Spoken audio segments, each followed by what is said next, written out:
Right, విద్యార్థులకు స్వాగతం.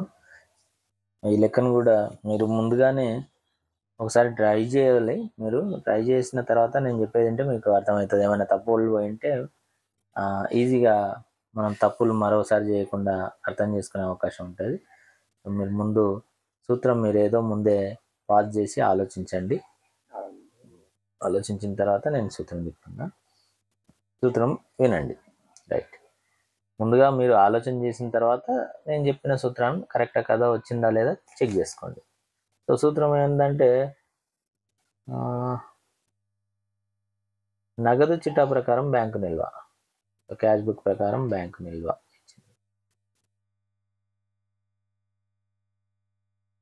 Cash book passbook. So cash book ప్రకారం బ్యాంకు నిల్వ అంటే క్యాష్ బుక్ డెబిట్ నిల్వ ఇచ్చింది. సో డెబిట్ వచ్చేసి డెబిట్ కింద ఏముంటుంది, మైనస్ ఉంటుంది, క్రెడిట్ కింద plus. Same minus plus read అయ్యే వీటిలో పాస్బుక్లో కూడా మైనస్ ప్లస్. ఇది సూత్రం. ఒకసారి సూత్రం చెక్ చేసుకుని మనం ఆల్రెడీ 4 రాసి పెట్టినాం కదా. క్యాష్ బుక్ ప్రకారం అనుకూల నిల్వ, డెబిట్ నిల్వ, నగదు నిల్వ. సో మనకు ఇచ్చింది నగదు చిట్టా ప్రకారం బ్యాంకు నిల్వ, నగదు చిట్టా ప్రకారం బ్యాంకు నిల్వ మైనస్ ప్లస్ వచ్చిందా, మనకు మైనస్ ప్లస్ వచ్చేసింది. సూత్రం ప్రకారం సూత్రం అయిపోయింది. సూత్రం రాసుకోవడం జరిగింది. అవి ప్లస్లా మైనస్లా చెక్ చేసుకున్నాం. ఇక్కడ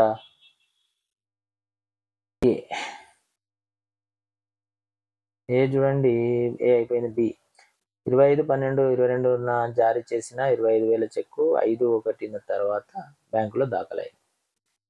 సో మనం డిసెంబర్ 31 నాడు తయారు చేస్తాం. 31/12/2022 నాటికి తయారు చేస్తున్నాం. ఈ తేదీ నాటికి 25 నాడు జారీ చేసిండ్రు, 5వ తేదీ అంటే మనకు సంబంధం లేదు. ఈ రోజు ఉన్నాం 31 నాడు జారీ చేసిండ్రు. జారీ చేస్తే బ్యాంకులో దాఖలు అయినవి ఇంకా సరే. సో మనం క్యాష్ బుక్లో రాసుకొని పంపించింటాం. ఎటువైపు రాసింటాం, ఏ బుక్లో నమోదైంటుంది ఈ తేదీ నాటికి 31వ తేదీ నాటికే గుర్తుంచుకోవాలి. క్యాష్ బుక్లో నమోదైంది, పాస్బుక్లో నమోదు కాలే. ఏది 31వ తేదీ నాటికి. 5వ తేదీ అయ్యింది పాస్బుక్లో, కానీ మనకు 5వ తేదీ కాదు, మనం ఉన్నది 31 నాడు. So cash book passbook check చేసుకుంటే క్యాష్ బుక్లో డెబిట్ వైపు, క్రెడిట్ వైపు నమోదైంది.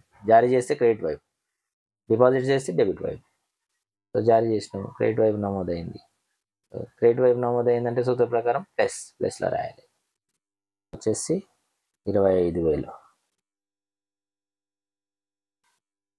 రెండవది మీరు పాస్ చేసి ఆలోచించండి, తప్ప మళ్ళీ తెలిసిపోద్ది.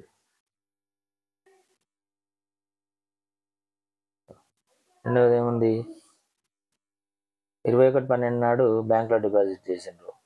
సో 31 డిసెంబర్ నాడు ఉన్నాం మనం.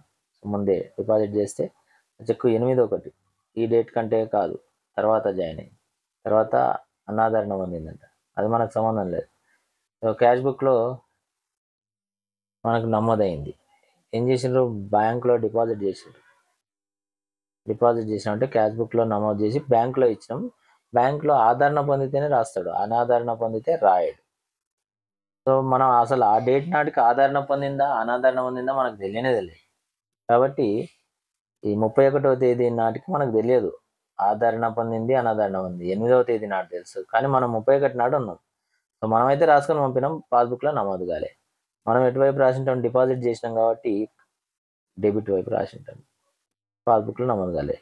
క్యాష్ బుక్ డెబిట్లో రాస్తే సూత్రం మైనస్లో 20,000. నెక్స్ట్, బ్యాంకు వసూలు చేసి క్రెడిట్ చేసిన పెట్టుబడులపై వడ్డీ క్లియర్గా చెప్తుంది. పాస్బుక్లో క్రెడిట్ చేసిందంట,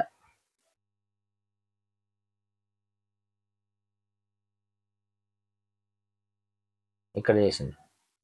పాస్బుక్లో క్రెడిట్ చేస్తే ఏంటి, ప్లస్లో డి, క్రెడిట్ చేసి పెట్టుబడులపై వడ్డీ 1,500. నెక్స్ట్, పాస్బుక్లో మాత్రమే డెబిట్ అయిన బ్యాంక్ ఛార్జీలు క్లియర్గా చెప్పింది. పాస్బుక్లో మాత్రమే డెబిట్ అయినాయి. పాస్బుక్లో డెబిట్ అయితే సూత్ర ప్రకారం మైనస్లో ఈ బ్యాంక్ ఛార్జీలు 120.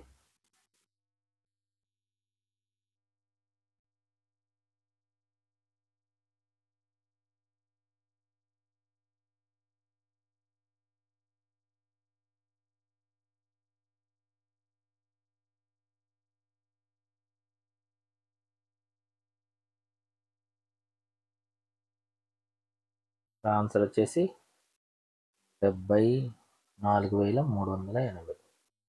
దీనికి ఎదురుగా క్యాష్ బుక్ ఉంది కదా, పాస్బుక్ ప్రకారం బ్యాంకు నిల్వ అని రాస్తే సరిపోతుంది.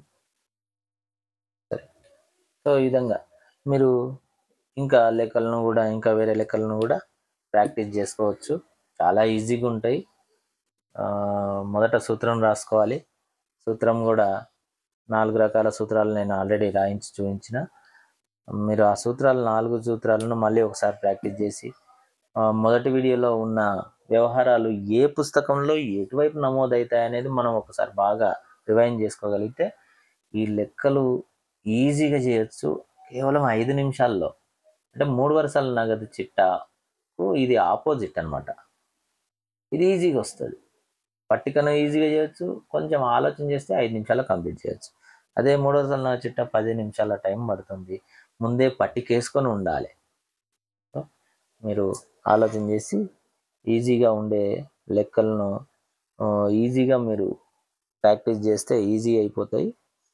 చాలా ఈజీగా మార్కులు పొందగలుగుతారని ఆశిస్తూ సెలవు తీసుకుంటున్నాను.